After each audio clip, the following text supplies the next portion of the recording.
So today's our lecture is lecture number 5, and we will discuss about the atmosphere, about our environment.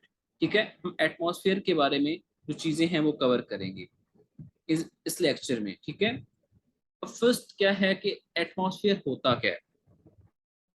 Atmosphere basically क्या है, envelope of gases जो कि अर्थ को surround कर रहा है. The envelope of gases, gases का एक envelope means number of gases are present in the atmosphere. ठीक है, नंबर ऑफ गैसेस. अब ऑक्सीजन हम इनहेल कर रहे होते हैं तो ये भी एक गैस है. कार्बन डाइऑक्साइड हम एक्सहेल कर रहे होते हैं तो ये भी गैस है. Nitrogen is also present in the air. ठीक है, तो number of the gases are present in the air, so the envelope of gases surrounding the earth is known as atmosphere. So gases in atmosphere कौन कौन सी है. Nitrogen जो ज्यादा ratio में है, नाइट्रोजन है 78%, ऑक्सीजन है 21%. ट्रेस गैसेस का मतलब ये है कि बाकी गैसेस जो हैं in very small quantity present हैं. फॉर एग्जांपल अगर हम कार्बन डाइऑक्साइड की बात करें तो इट इज जस्ट 0.02%. इसी तरह बाकी भी गैसेस हैं, कार्बन मोनोऑक्साइड है, हाइड्रोजन है और बाकी भी नंबर ऑफ गैसेस प्रेजेंट हैं. बट जो ज्यादा क्वांटिटी में प्रेजेंट हैं वो नाइट्रोजन और ऑक्सीजन हैं. और ये क्वेश्चन आ जाता है पेपर में कि नाइट्रोजन कितनी मिकदार में मौजूद है एटमॉस्फेयर में एंड ऑक्सीजन कितनी क्वांटिटी में प्रेजेंट है. Then we will discuss the composition of atmosphere. Atmosphere की कंपोजिशन किन किन चीजों पे बेस करती है. अब बेसिकली टेम्परेचर और इसकी इलेक्ट्रिकल प्रॉपर्टीज हैं. ठीक है, हमारा जो एटमॉस्फेयर है, हमारी जो आबो हवा है, बेसिकली इसमें टेम्परेचर का एक मेजर रोल है. ठीक है, कहीं पे टेम्परेचर जो है बड़ा नॉर्मल होता है, कहीं बिलो नॉर्मल होता है, कहीं बहुत अबव नॉर्मल होता है. ठीक है, तो then we will discuss about its layers. There are the layers of the atmosphere. The first one is troposphere, then there comes stratosphere, then mesosphere, then thermosphere, and then exosphere. So these are the layers of the atmosphere. ये जैसे तय जिसको कहते हैं, layers basically हम कहते हैं कि तय. तो in between the troposphere and stratosphere हम आगे पढ़ेंगे कि ओजोन लेयर भी मौजूद होती है. ठीक है, लेकिन जो हमारे एटमॉस्फेयर की लेयर्स हैं वो ये हैं troposphere, stratosphere, mesosphere, thermosphere and exosphere. आपको इनका नाम पता होना चाहिए और पता होना चाहिए कि टोटल कितनी लेयर्स हैं एटमॉस्फेयर. अब हम ट्रोपोस्फेयर को डिस्कस करते हैं. It is 12 to 16 kilometre thick. The first layer is the troposphere. So it is 12 to 16 kilometre thick. हमारी जो एटमॉस्फेयर है उसमें इसकी थिकनेस 12 to 16 किलोमीटर है. इसमें क्लाउड्स आ जाते हैं. जितनी हमारी कमर्शियल एयरप्लेन्स चलती हैं वो, parachute, weather, climate, all the things are occurred in that layer of the atmosphere. हमारे जो बादल हमें नजर आते हैं वो भी ट्रोपोस्फेयर में होते हैं. जो कमर्शियल एयरप्लेन्स, हमारे जो हवाई जहाज चलते हैं वो भी इसी लेयर में चलते हैं. पैराशूट्स भी इसी लेयर में, वेदर और क्लाइमेट भी यही लेयर तय करती है. Then the density of the gases decreases with the height. जितनी गैसेस की डेंसिटी है, जैसे वो बुलंदी की तरफ जाती हैं वो उनकी कम होती जाती है. ठीक है, दे बिकम लाइट, ये लाइटर होती जाती हैं. Air become thinner, temperature decrease, और ऊपर जाते जाते टेम्परेचर भी डिक्रीज होना स्टार्ट कर देता है. टेम्परेचर जो है -15 degree Celsius to -50 degree Celsius जो है इसका टेम्परेचर है ट्रोपोस्फेयर का. और बेसिकली ये डिक्रीज आता है टेम्परेचर में. -15 to -50 आपको देखें आप अगर, तो बेसिकली जो माइनस में जितनी ज्यादा वैल्यू बढ़ती जाती है इतना डिक्रीज होता है. ठीक है, पॉजिटिव में जितनी बढ़ती जाती है वो इंक्रीज होता है, लेकिन नेगेटिव में जितनी बढ़ती जाती है that's decrease. Then the comes stratosphere, the second layer of the atmosphere. ये 50 किलोमीटर तक एक्सटेंड करती है. ठीक है, मींस के 50 किलोमीटर तक एक्सटेंड का मतलब ये है कि troposphere and stratosphere combine to form 50 kilometre. इसकी अपनी जो लेंथ है वो है 35 किलोमीटर थी, क्योंकि आपको पता है 12 टू 16 किलोमीटर ट्रोपोस्फेयर है, आपने 50 में से उतने माइनस कर देने होते हैं। Then the comes stratosphere, lower below ozone है, ट्रोपोपॉज है, अपर अबव ओजोन है। ठीक है, इसका जो लोअर पार्ट है वो ओजोन से नीचे है। ठीक है, और अपर पार्ट जो है अबव ओजोन है। Means in the stratosphere there is a layer present known as ozone in the middle of the stratosphere. Supersonic planes, जो सुपरसोनिक प्लेन्स होते हैं, वेदर प्लेन्स होते हैं, वो इस लेयर में जो है बेसिकली फ्लाई करते हैं। -50 टू -3 डिग्री सेल्सियस, अब इसमें टेम्परेचर इंक्रीज कर रहा है। ठीक है, इस लेयर में टेम्परेचर क्या कर रहा है, इंक्रीज कर रहा है। ट्रोपोस्फेयर में टेम्परेचर डिक्रीज कर रहा था, इसमें इंक्रीज कर रहा है। ठीक है, तो आपने इन दोनों का डिफरेंस जो है वो याद रखना है। ठीक है, then comes the mesosphere, 50 kilometre तक हमने पढ़ लिया। देन 50 टू 80 किलोमीटर जो है वो मीजोस्फेयर जो है कंप्राइज करती है। इसमें भी टेम्परेचर डिक्रीज होता है जिस तरह एल्टीट्यूड मतलब हाइट इंक्रीज करते जाती है। ये कोल्डेस्ट लेयर है, ये coldest layer of the atmosphere है। ये बहुत ज्यादा सर्द है, इसका टेम्परेचर जो है -93 से ड्रॉप कर जाता है, मतलब -93 से भी ज्यादा कम हो जाता है।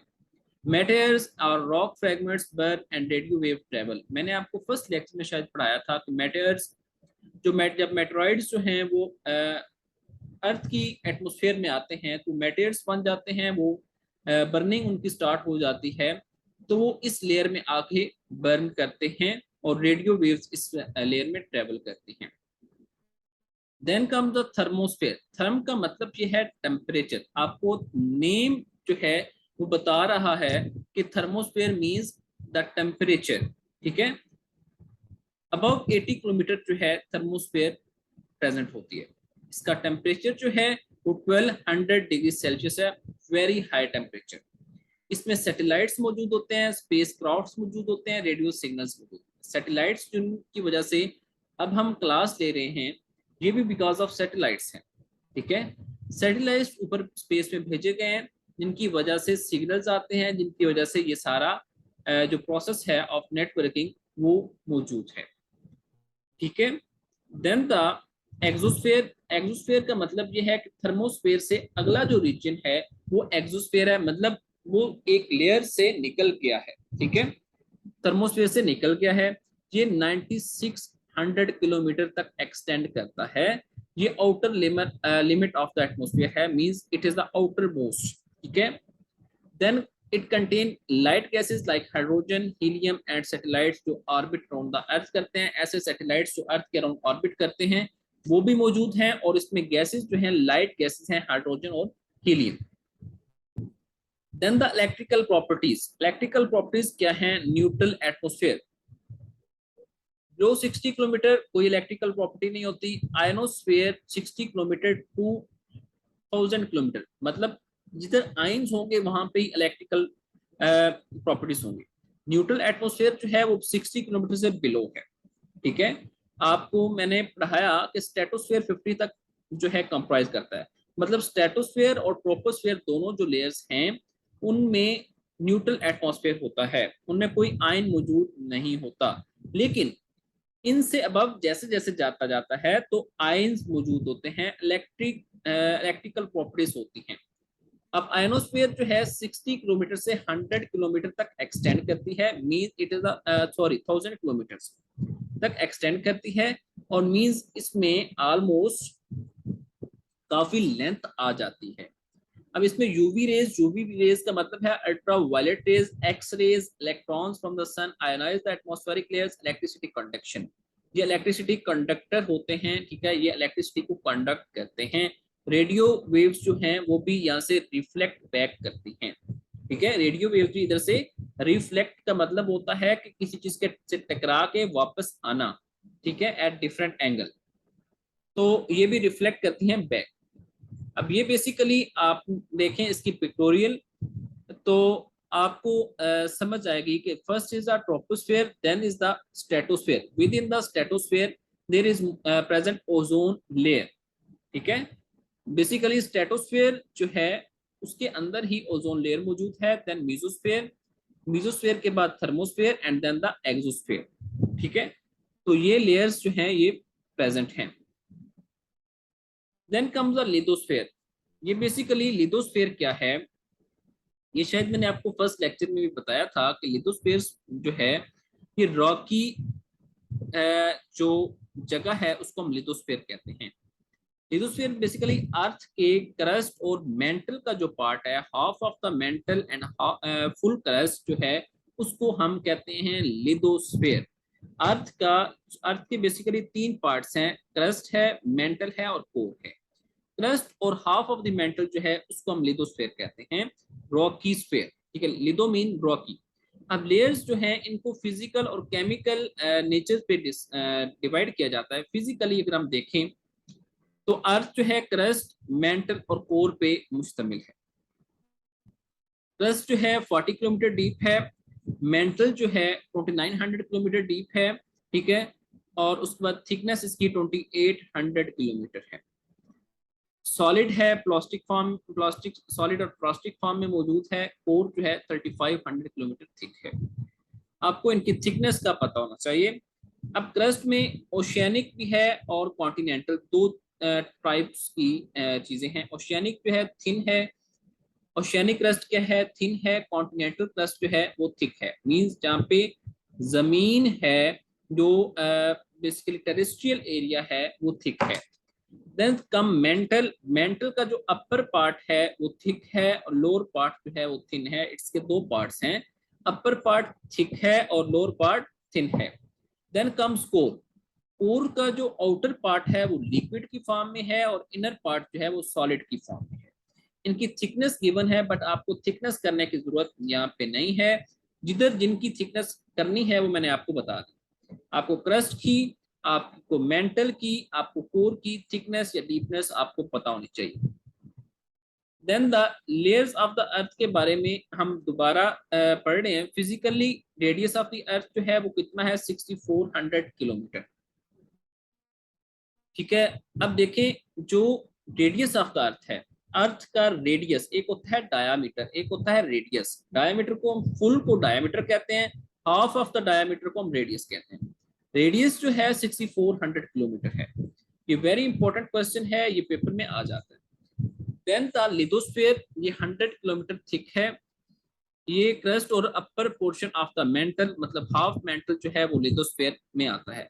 उसके बाद एस्थीनोस्फेयर आती है जो रिमेनिंग अपर मेंटल जो है उसमें आता है। देन इज द मीजोस्फेयर, ये भी सॉलिड है, ये लोअर मेंटल, इस पे लोअर मेंटल का पार्ट आ जाता है। फिर सेंट्रोस्फेयर आता है, उसमें इनर कोर का पार्ट आ जाता है। आपको पता होना चाहिए कि first one is the lithosphere, then is the asthenosphere, then is the mesosphere and then is the centrosphere. इनमें कौन कौन से पार्ट्स आते हैं ये भी मस्त पता होना चाहिए, वेरी इंपॉर्टेंट क्वेश्चन है। ठीक है, अब इनमें अर्थ में केमिकल्स कौन कौन से होते हैं, ये फिजिकल हमने प्रॉपर्टीज इसकी देख ली। केमिकल कौन कौन से होते हैं, एल्यूमिना सिलिकेट क्रस्ट में। मेंटल में कौन कौन सा केमिकल है, सिलिकॉन है, मैग्नीशियम है और आयरन सिलिकेट है। ठीक है, and then comes the core.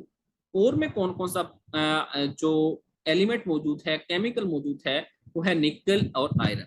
अब इस एक छोटी सी स्लाइड में हमने ऑलमोस्ट 10 एमसीक्यू कर लिए।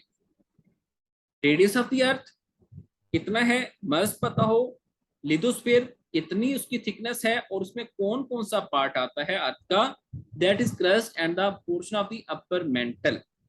देन इज द एस्थीनोस्फेयर, इधर रिमेनिंग अपर मेंटल जो है, मेंटल का कुछ जो रिमेनिंग हिस्सा है वो एस्थीनोस्फेयर में आता है। देन इज द मीजोस्फेयर, ये लोअर मेंटल का पार्ट है एंड देन इज द सेंट्रोस्फेयर जो इनर कोर का पार्ट है। और केमिकल्स मैंने आपको बता दिए कि क्रस्ट में एल्यूमिना सिलिकेट है। ठीक है, बेसिकली जिसको हम रेत कहते हैं वो एल्यूमिना सिलिकेट। मेंटल में सिलिकॉन, मैग्नीशियम और आयरन सिलिकेट हैं और कोर में निकल और आयरन हैं। मैंने रिपीट कर दिया है ताकि आपको इसकी इंपॉर्टेंस जो है वो पता चल जाए, इट्स वेरी इंपॉर्टेंट। अब रॉक्स किस टाइप की होती हैं अर्थ में? Igneous rocks. इग्नियस का मतलब है फायर, इग्नियस का मतलब होता है फायर, आग। अब बेसिकली solidification और cooling of magma occurs there. Exclusive granite gabbro, intrinsic जो रॉक्स होती हैं, एक्सक्लूसिव को हम ग्रेनाइट गैब्रो कहते हैं, और इंट्रिंसिक एक्सक्लूसिव जो होती हैं या इंट्रूसिव जो होती हैं, एक्सक्लूसिव वो होती हैं, आपको बता दूं, जो बज़ाहिर नजर आ रही होती है, उनको एक्सक्लूसिव कहते हैं। इंट्रूसिव जो विद इन द अर्थ होती हैं उनको हम इंट्रूसिव कहते हैं। उनमें ऑब्सीडियन, लावा रॉक, बसाल्ट, प्यूमाइस। बेसिकली आपको पता होना चाहिए कि इग्नियस का मतलब क्या हो। यहाँ पे बहुत ज्यादा इंपॉर्टेंट जो चीज है इग्नियस है, और उसके बाद सॉलिडिफिकेशन और कूलिंग ऑफ मैग्मा। इसका प्रोसेस मैंने आपको पहले बता दिया है, शायद फर्स्ट लेक्चर में ही बता दिया था। Then is a magma is composed of molten rock and is stored in the earth crust. Lava is magma that reaches the surface of our planet through the volcano vent. Volcano के went जो नेक नुमा structure होता है, उससे लावा जो है होता हुआ अपर सरफेस में आता है, और अपर सरफेस ऑफ द अर्थ में आके वो जो है बेसिकली मैग्मा बन जाता है।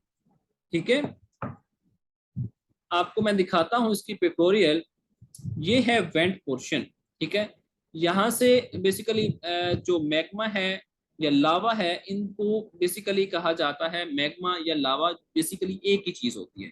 ठीक है, और ये ऊपर वाले पार्ट में जाके, ठीक है, और फ्लो करना स्टार्ट कर देते हैं।